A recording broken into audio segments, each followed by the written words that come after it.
Hi everyone, this is Kanika and welcome to the third part of NLP session. This particular session is called the Theory of NLP. Some terms which are very important to NLP. We are going to be discussing about that. Now, before I proceed, further with the video, to those who are new, let me just give a quick clarification. So, as all of you must know that I've been, making videos on this topic called NLP presupposition and NLP, using NLP in reprogramming your brain to work in a better, faster, and more effective way. So, as of now, I have launched on my channel Strictly Coaching a total of 3 videos, okay, which includes Introduction to NLP and 2-part series on presuppositions of NLP. Now, just a quick recap. What is presuppositions? They are the very basic assumptions of NLP. So, to know neuro-linguistic programming and how you can use it practically, you need to know the theory aspect of it, which is covered in the first 3 videos, and is going to be covered in certain more videos before we begin the practical application. So see those videos in case you haven't, or because there was a huge time lag between the videos. Now I'll come to the part that why the video got delayed. But in case you watched and the concepts are slightly forgotten or you want to recap, just do that before you watch this video. It will make much more sense to you in that case. So now coming to the clarification of why the video got delayed. So I was involved into a lot of things. I was shifting from one place to another. In midst there was lockdown, so that has its own problem. So hence this video got delayed. But from now on, I will try and keep up with regular videos. And there are going to be a lot of interesting videos, just not the NLP sessions, but a couple of topics that I've been thinking, and which brings me to a good part that a lot of you have been messaging me on LinkedIn, because I shared my LinkedIn connect with you guys in the description. So you know that when is the next session of NLP coming up, or giving me suggestions. In fact, do these kind of sessions, or so I've noted certain topics. Some of you wanted to know the courses, professionally and for students, which can be a game changer for them, especially now that COVID-19 has changed altogether the ball game. And some of you have asked me to make a gist of certain good management books or professional books that one must read. So I'll be bringing up these and much more topics I'll be covering up in future. Coming back to this video, a lot of you have also given me suggestion that try to keep it Duolingo, try to speak in Hindi as well, because most of the audience is comfortable in Hindi as well. So I would try my best and give a clarification in Hindi wherever it is required from this video onwards. So with that said, let's formally begin this particular session. So today we are going to be talking about certain theoretical words when it comes to NLP. Okay, and like the previous presumption video, this one is also going to be divided into 2 parts, just to make the content more crisp and sharp for you guys. So there's going to be part A, this one, and then another part B, the concluding part. So today let's talk about state. Okay, so now if you've noticed in the previous preassumption video, we have talked about this word state a lot many times. Now what does state means? State basically is a sum total of your psychological, physiological and mental persona. Now, in a layman terms, this is a technical definition, but in the layman terms, simply you can say it is the mood of an individual. Now, you would relate to this that your mood not only just depend upon your mental condition. Obviously, if you're tense about certain things, it's going to affect your mood, but also physiologically means bodily factors. So if you are fever, अगर आप बीमार हो, then also it's going to make your mood get affected. आप चिड़चिड़े हो जाते हो जब आप बीमार हो, आपके पेट में दर्द है, छोटी छोटी बात पे आपको गुस्सा आने लगता है. So A state for a human is a sum total of both your physiological as in bodily needs and your mental or psychological needs. So breaking down to the two aspects that we talked in the definition of state, physiological, जैसे कि मैंने कहा, it is related to the body. Any ailment in body can affect our state. Now, refer back to the NLP presupposition video, and I can't stress enough that you need to watch that before going with this video. So refer to that state presupposition video. We said that no person alone is unresourceful. Every person is resourceful. It is the state which can be unresourceful or unproductive or bad. So when we talk about two aspects, physiological, it means bodily ailments troubling you, affecting your state, and second is your mental, or in another very defined technical term we call mental as personal internal representation. For laymen, it's mental, psychological, one thing, but we NLP guys, we call it as personal internal representation. What is personal internal representation? Personal means हमारा अपना, internal means अंदरूनी, हमारा खुद का. Representation is कैसे हम किसी चीज़ को represent करते हैं. Now let me explain further. So कैसे this mood, or as we said in NLP terms PIR, affects your state or your personality on a one particular given day, how it, or in a particular situation, how it makes you react. So check this out, this example about, you are angry or you are stressed from work and you're watching a comedy show. Does that same silly joke, which on a pleasant day when you had a nice mood, on this particular day, would that joke make you laugh the same way?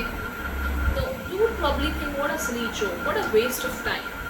Because internally, you are not able to perceive that joke or take that joke well on that particular day because you are stressed or you are already angry.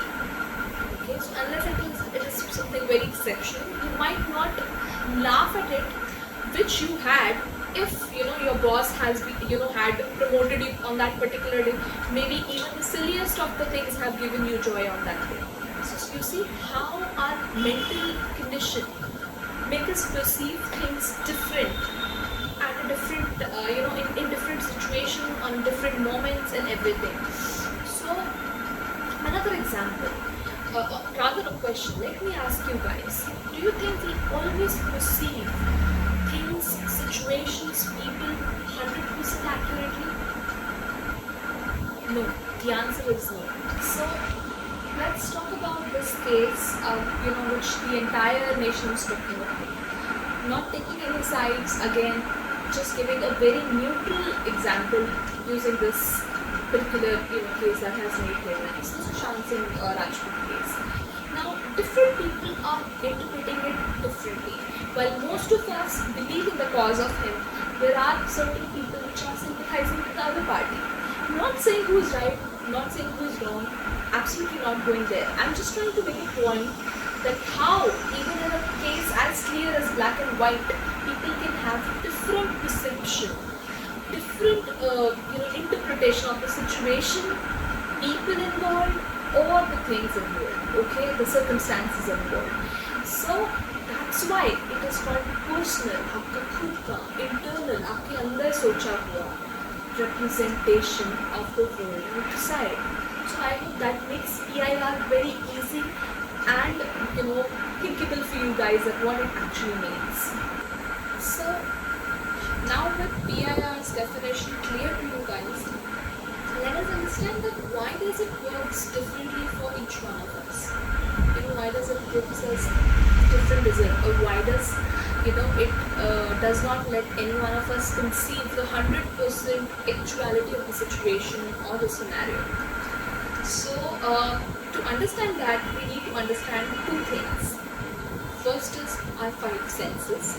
We discussed about five senses in the last video as well, and I'm going to give a quick recap on this. Okay. And the second thing is how our brain functions. Now this is important and this is new, so I'm going to be paying more attention to this second aspect. So coming to the first aspect, five senses. Anything that we perceive in the environment is because of these five senses that we have. The visual sense, what we see, okay. The hearing sense or the auditory sense in the technical terms is what we hear. Three senses, last three senses are kinesthetic senses. As in, there's no specialized organ to see or hear for them. It's mostly related to what we feel. It's like touch or your inner sense of feel is your first sense. Fourth is your smell, and fifth is your taste. Okay. So last three things are totally depending on what we feel, having a sense of understanding, and hence are different for each individual. So first two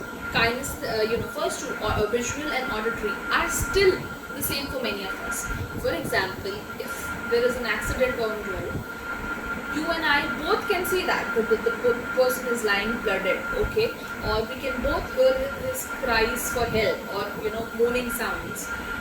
But the last three senses, let's say taste of a dessert, maybe different to you, different to me. Smell of a rose, you might like it, I might be allergic to it. So last three senses are more which are towards customization and specific to individuals.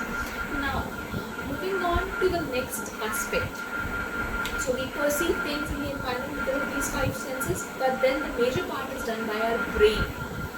So if you feel that we have with the sense of these five senses, we have taken 100% of its environment, the brain will only pass it on to our conscious, what is we call 50% or 60% of it. How is that?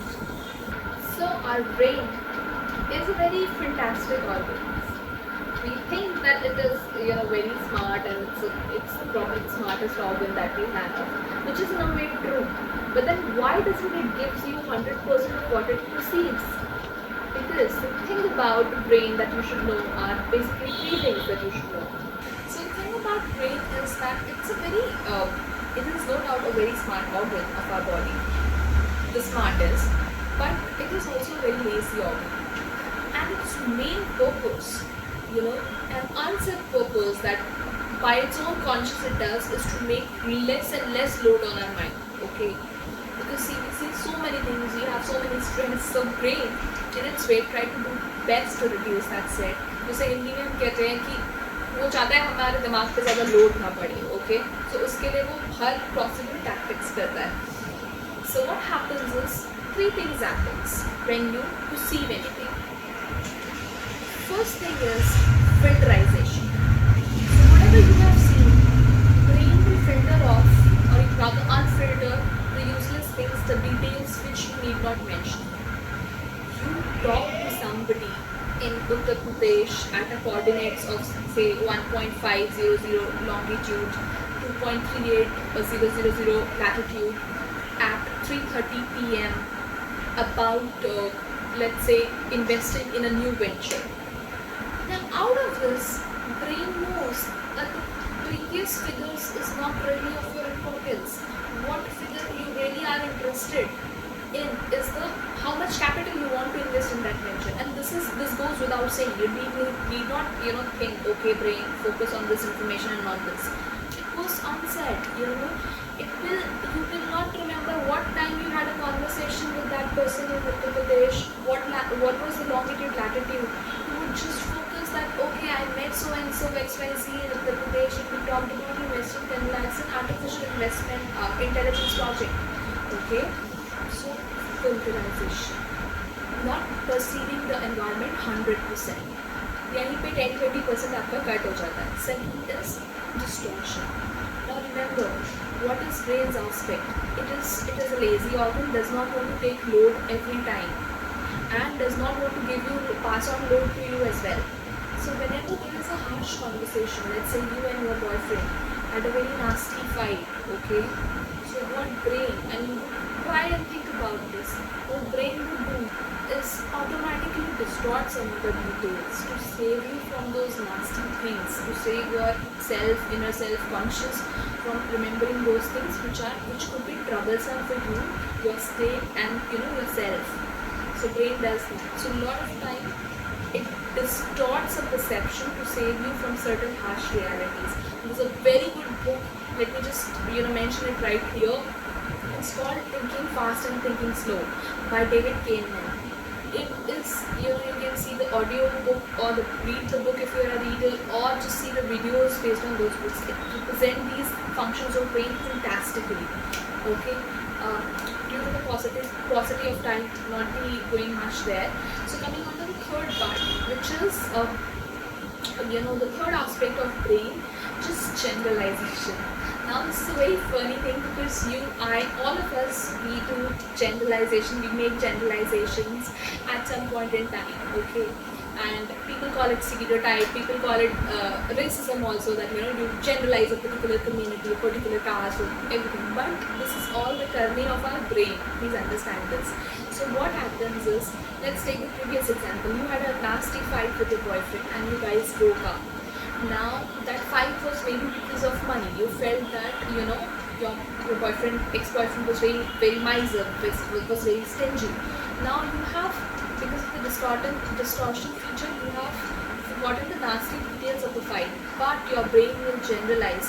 Whenever you will see a partner, a guy, as a future groom or as a future prospect, and the moment he makes a certain comment or thing related to money, he might not be a miser, but your brain kicks in, and that thought kicks in, the generalization thing, that वो भी ऐसे था, ये भी ऐसे है, उसने भी वैसी बात बोली, इसने भी ऐसी बात बोली, इसका मतलब straight generalization, he is also a miser.